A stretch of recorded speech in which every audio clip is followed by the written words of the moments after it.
فبأي آلاء ربكما تكذبان. Quran surah ke-81 ayat 18. Was-subhi idza tanaffas. Dan demi waktu subuh ketika matahari mulai bernafas. Nafas itu maksudnya redup, ini bahasa kiasan, ya. Redup mulai tarik. Di matahari seakan-akan istirahat malam, lalu mulai menarik, bernafas, mengeluarkan sinarnya subuh, ya. Ada pesan di sini, maaf, ada pesan. Orang-orang Islam tuh bedanya dengan non-muslim. Begitu bangun dari tidurnya, rencana siap dan jadilah orang yang pionir mengerjakan kebaikan pertama kali. Jangan keduluan, ya. Ada taklim, cepat datang di awal, ya. Ada peluang, cepat kejar. Pekerjaan yang baik, cepat kejar. Lakukan, datang di awal. Orang-orang yang selalu datang lebih dini itu cepat mendapat kebaikan dengan yang terlambat, ya. Ini pesannya. Awas, hati-hati, sholat subuhnya rajin, tapi kalau lihat peluang selalu terlambat. Itu bukan aplikatif subuh itu, ya. Subuhnya nggak pernah ketinggalan, tapi kerjanya terlambat, ya. Ya, dapat proyek yang bagus terlambat, ya. Pekerjaan selalu tertunda. Nah, itu bukan subuh namanya. Jadi kita sudah punya rencana, siapkan, minta kemudahan pada Allah dan datang lebih awal, ya. Itu poinnya. Nah, orang-orang yang menjaga itu, jadi berangkat minta kepada Allah kemudahan, pulang pas asar kan rata-rata. Anda kalau pulang kerja jam berapa? Jam 4, jam 5 kan asar itu. Asar. Maka dia kembali menunaikan salat asar, menghadap kepada Allah, menyerahkan semua ikhtiarnya. Non-muslim datang menyerahkan kepada apa yang dia sembah. Ada yang menyembah matahari, dia menghadap pada matahari. Anda kembali kepada Allah. Makanya pada para ayah, saya agak cerewet di sini. Mohon maaf Pak ya. Mohon sebesar-besarnya. Kalau tempat tinggal Anda dekat dengan masjid, usahakan sebelum pulang ke rumah mampir ke masjid. Selesai kerja, salat 2 rakaat tahiyatul masjid. Kemudian Anda mohonkan kepada Allah, sampaikan, ya Allah, hamba telah berikhtiar. Engkau berikan nikmat tangan, hamba kerjakan pada yang halal. Engkau berikan nikmat kaki, hamba langkahkan pada yang halal. Semua hamba kerjakan karenamu ya Rabbal Alamin. Kalau dengan semua ini Engkau bisa mudahkan hidup kami ya Allah, maka mohon turunkan rezeki yang halal. Berikan keberkahan, minta. Yang di rumah gak usah tahu. Dan gak usah SMS dulu, mah papa mau ke masjid dulu ya. Gak usah. Karena anak terus bikin status lagi, sedang di masjid misalnya. Repot itu. Gak usah. Minta ya. Itu begitu turun ke enak itu. Gak percaya silahkan Pak, minimal hati kita tenang, ya. Itu mengurangi kegelisahan. Begitu Anda masuk masjid, beda. Masjid dengan rumah lain beda, ya. Anda pulang dari kantor, masuk ke rumah bisa gelisah, masuk masjid tidak. Begitu sholat, tenang. Jadi saat ke rumah itu suasananya suasana tenang, nggak banyak masalah gitu, ya. Dan di rumah pun enak menantinya. Anda jangan bayangkan, saya kalau pulang ke rumah itu, Masya Allah, jangankan istri saya, anak saya yang baru 2 tahun, ternyata sudah nunggu Pak, ya. Saya berikan kepada Anda 15 jam dalam sehari, 15 jam, ya, Masya Allah. Saya punya waktu 9 jam, saya tidur 3-4 jam. Selebihnya saya bagi, saya jawab pertanyaan orang dari luar. 2 jam lagi saya koreksi diri, kita tobat, kita lihat ada nggak yang disampaikan belum kita amalkan. Lalu kita catat, pelan-pelan kita tangisi diri kita. 2 jam saya berikan untuk anak saya. Anda tahu apa yang terjadi?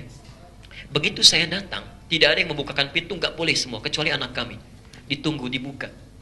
Apa yang terjadi begitu dibuka? Buya, dia tidak akan panggil ustadz, bukan panggil apapun. Dia hanya panggil ayah saya yang datang. Dia peluk. Kalau dulu bawa bola, itu ditunggu itu. Ya, saya biasa pulang malam, dia rubah kebiasaannya. Siang-siang dia tidur panjang, malam dia tunggu bangun. Begitu saya datang jam 9, setengah 10 sudah dibuka. Ya, main bola yuk katanya. Itu nunggu-nunggu, Anda bayangkan 8 jam. Sekarang lain. Uminya yang ceritakan. Buyanya kerja gini, ngajar macam-macam, Masya Allah. Begitu pulang sekarang lain. Buya, ditarik. Ya sini. Makan dulu biar sehat katanya. Selesai kita dibawa lagi ke kamar. Ya sini, berbaring, kakak pijitin. Lalu mulai naik ke kaki, dia pijitin, dia angkat. Sudah selesai, ya Buya bobo dan besoknya istirahat katanya sehat.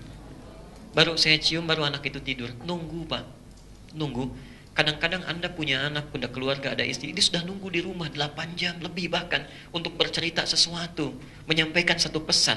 Anda pulang dengan kesibukan, begitu mau disampaikan Anda katakan, nah udah nanti aja itu gampang. Itu sakitnya di mana itu? Luar biasa itu tunggu-tunggu. Insya Allah. Itu luar biasa menurut saya. Ya. Kadang-kadang kita menganggap ringan, padahal itu kunci kebahagiaan. Saat Anda, istri Anda, anak Anda menangis di rumah, minta kemudahan, barangkali itu yang memudahkan proyek Anda. Ya, Masya Allah, itu pulang ke rumah, Nabi aja, Nabi yang paling soleh, manusia paling takwa, pernah disebutkan di dalam Al-Bukhari, itu begitu pulang Aisyah nunggu cerita, kurang lebih sampai 2 jam, didengerin aja oleh Nabi begini. Sampai selesai. Kita bukan Nabi, bukan Rasul. Begitu pulang sampai ke rumah mau cerita, baru 1 menit aja udah dipotong. Gak usah lah, nanti aja gampang, Bapak lagi sibuk. Sibuk. Anda itu jadi pekerja di luar rumah, sampai rumah jadi ayah. Sudah selesai jadi suami, selesai. Ya di luar Anda pekerja kantoran, jadi kantor selesai. Begitu ke rumah, sudah jadi orang rumah. Ya keluar dari rumah, sampai kantor jadi orang kantor. Jadi jangan ditukar. Nah, Nabi mengajarkan, sahabat mempraktekkan, sebelum pulang ke rumah mampir ke masjid, tenangkan diri kita. Itu begitu pulang ke rumah enak gitu ya. Senyumnya nyaman. Ibu juga bantu, Bu. Ya, hilangkan kegelisahannya. Oh, jangan baru datang sudah beban dikeluarkan. Pak, tadi anak kita begini, baru datang. Tunggu dulu ya. Makanya istri Nabi itu kenapa diizinkan oleh Allah menikah dengan lebih daripada 4 istri. Saya sering katakan itu Masya Allah, semua istri Rasulullah itu mewakili karakter seluruh perempuan yang ada di muka bumi. Mewakili ya. Ibu bisa temukan kira-kira mirip siapa, ibu itu bisa lihat ya. Ada yang seperti Khadijah, Aisyah ya, Ummi Kulthum, Zainab, macam-macam. Dari yang paling cemburuan sampai yang paling perhitungan ada, Pak.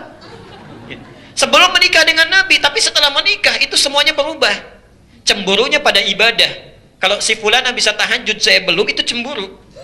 Perhitungannya pada ibadah. Tadinya uang belanja, setelah dididik oleh Nabi, bagaimana 1 kurma bisa jadi ibadah. 1 kurma bisa jadi ibadah. Bayangkan, belajar dari situ, Bu. Kalau bisa seperti Khadijah. Al-Bukhari nomor hadis yang keempat, Masya Allah. Nabi sedang capek-capeknya turun dari Gua Hira, wahyu belum turun. Di jalan ada yang manggil Muhammad, siang bolong. Dari kanan kiri nggak ada orang, depan belakang kosong. Ke atas ada makhluk seperti sedang duduk pakai jubah putih, rambutnya gondrong. Gak usah jauh-jauh lah ya. Pak Abdul Basit ini pulang dari sini siang-siang sendirian. Jam 2 ada yang manggil Pak Basit. Depan nggak ada orang, belakang kosong, kanan kiri kosong. Lihat ke atas, baju putih, rambut gondrong seperti duduk. Gimana responnya? Itu yang mematikan juga bisa lari itu. Ya. Makanya bahasa nabinya faro'ibtu minhu, saya takut luar biasa. Ro'iba itu artinya bulu kuduknya naik. Takut. Tapi Masya Allah, begitu sampai ke rumah, dibuka pintu oleh Khadijah. Dibuka pintu, melihat wajah Khadijah, setengah kegelisahan Nabi hilang. Setengahnya. Dituntun tangannya, dibawa ke kamar. Kata Nabi, zammiluni, selimuti saya. Dengan tenang diselimuti. Istrinya langsung mengatakan, perhatikan kalimatnya, duhai suamiku sayang, kamu itu orang baik, tidak punya musuh, selalu menyambung silaturahim. Yakinkan pada dirimu, saya itu selalu bersamamu dalam suka dan duka. Masya Allah, hilang itu. Tenang, dengar kalimatnya aja. Tiba-tiba turun wahyu, ya ayyuhal muddathir, kum fa'anzir, wa rabbaka fakabbir. Itu kisahnya. Ibu sudah sampai mana itu? Ya, kalau ibu sudah mirip-mirip Khadijah, suami pulang lihat ibu sudah tenang, itu Khadijah itu ya. Tapi kalau lihat ibu jadi pesimis situasinya, itu bermasalah. Apalagi yang pulangnya telat, tunda-tunda gitu ya. Itu berarti ibu yang pikirkan, silakan ya.